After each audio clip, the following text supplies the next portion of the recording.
Welcome back to Tabletop 24. Welcome back to the Airecon show floor. I'm with Anthony from Play for Keeps. We've come to have a quick look at the two games you've got on show here. Yes. And we're going to start with one that was kickstarted successfully. Yeah. Is actually has the last few copies here available at the show. Yes, few left. Yeah. So Overstocked. Tell us about it. Yes, so Overstocked is a game about running a toy warehouse in the 90s. So you have to navigate all these crazy crazes like Tamagotchis, yo-yos, Furbies and things like that. You have to stay ahead of them. You have to stock the toys that are going to be popular in the future and avoid stocking the ones that have had their day. So it's a simple spatial card game. Each player in the game plays 1 to 6 players. Each player starts with a warehouse of toys represented by one card in front of them. And we start with one card in the center in what's called the popularity area. And the popularity area determines the value of all the players' toys. And at the end of the game, it's about trying to stock the most valuable ones. Each player gets given a hand of 6 cards, like so. And these are all the cards you get for the whole game. So it's super quick, super snappy game. At the start of each round, there are 6 rounds. You choose one of your cards, you put them face down, and then you reveal the cards.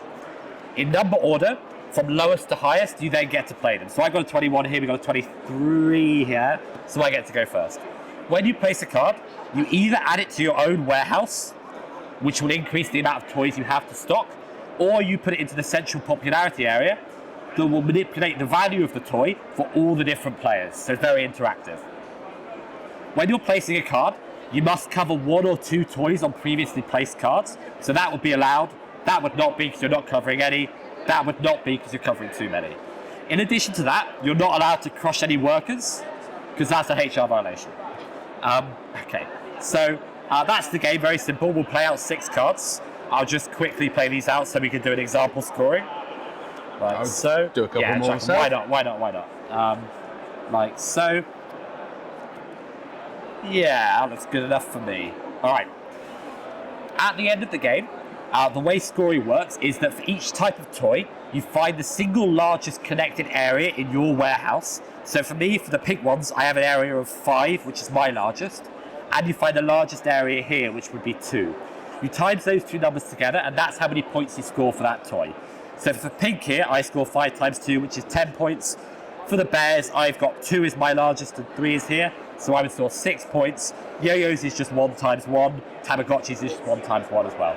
So I'd add those points together, that's how many points I'd get.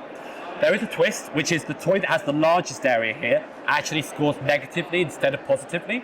This represents a craze that's very popular right now, but all the copies are in retail, they're going to sell through, and the retailers are not going to buy any more of them. You are, in fact, overstocked. Overstocked, exactly. So in this case, the teddy bears would actually be minus 3 times 2, so I'd actually lose 6 points for my stock of teddy bears. So the game can be very competitive, with players jockeying for position, trying to cover up certain things to make one toilet area larger or another. Like so. Yeah, very interactive. So that's the core game, super simple. We have 3 different mini expansions included in the box. The first expansion are these forklift trucks. Now, you can take one forklift truck in the game. There'll be a common pool available to all players. The earlier you take it, the nicer forklift you get, the more points it's worth. When you take a forklift, you place it in your warehouse. And then, toys that are adjacent to this forklift count as adjacent to each other as well. So with placing this forklift here, I would turn this whole pink into one different section and increase the number of pink toys I have to sell. I can also use that to cover up toys that I don't want. They're very flexible, they're cool that way. So that's the forklifts. We also have a pre-order marketing expansion where you introduce this mid-game scoring, where in the middle of the game you can grab one of these tiles and then you immediately find the largest area here and here, times them together and score that many points, which is interesting because if a toy has a big area here, even if it's going to score negatively at the end, sometimes you want to grab that counter and score in the middle of the game and then try and move out of it by covering that toy in your warehouse.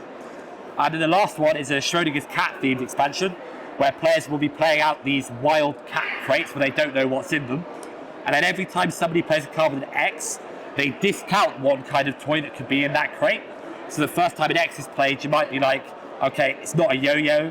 The second time an X is played, you might be like, not a Furby. And then at the end of the game, it counts as both of the other types simultaneously.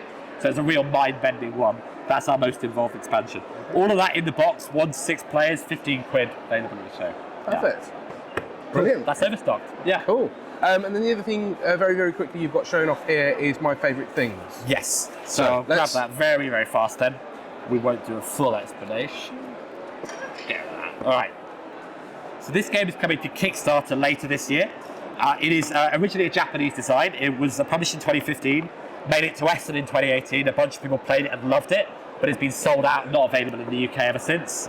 So we bought it here. So My Favourite Things is a trick-taking game where you don't know the value of any of the cards you're playing into a trick, and it's sort of a cross with a party game as well. So the way the game works is every player will give the player on their left a category of thing. So it could be your top 5 favourite movie franchises, or dinosaurs, or we had Days of the Week as one, or punctuation marks as another, fictional detectives, the world's your oyster, whatever you like. We'll use these. You write down a category on there that you were given. So say it's dinosaurs, I'll write down dinosaurs here. Then you have a hand of 6 cards. Each of these cards, on this card you're going to write down your 3rd favourite dinosaur up here. On this card, you're going to write down your 4th favourite. This card, you're going to write down your 5th favourite. There's a 1 and a 2 somewhere. And that's a heartbreak card, which is something you actually don't like in that category. So my favourite dinosaur, I might write T-Rex on here. I think Iguanodon is a dumb dinosaur, so I might write that there. What you then do is you secretly slide all these cards down, and you hand them to the player that gave you the category. So they won't see the number each of the cards corresponds to. They'll just see the dinosaurs you wrote down. So they'll see T-Rex, Iguanodon, Triceratops, etc. And then everyone will have their own category, and you'll play all these cards in a trick-taking game where you're trying to play the lowest numbered card. So your 1 favourite will beat somebody else's 2nd favourite, will beat a 3rd favourite, and so forth. So it's a game about getting to know all the people you're playing with, getting to know their preferences and all different kinds of things. And you also just get really fun interactions, like somebody plays a T-Rex as a dinosaur, somebody plays a comma as a punctuation mark, somebody plays Friday as a day of the week, and someone plays Sherlock Holmes as their fictional detective, and then you reveal all the ones and you find out how much you like each of these different categories. So that's it. Super simple game, coming to Kickstarter later this year. My Favourite Things, 3 to 6 players. Yeah. Perfect. So Anthony, thank you for showing us those games and running them through that. If you haven't done so already, check out these guys, check out our other videos from the convention, give us a like and a subscribe, and we'll catch you next time. Take care. Thank you very much.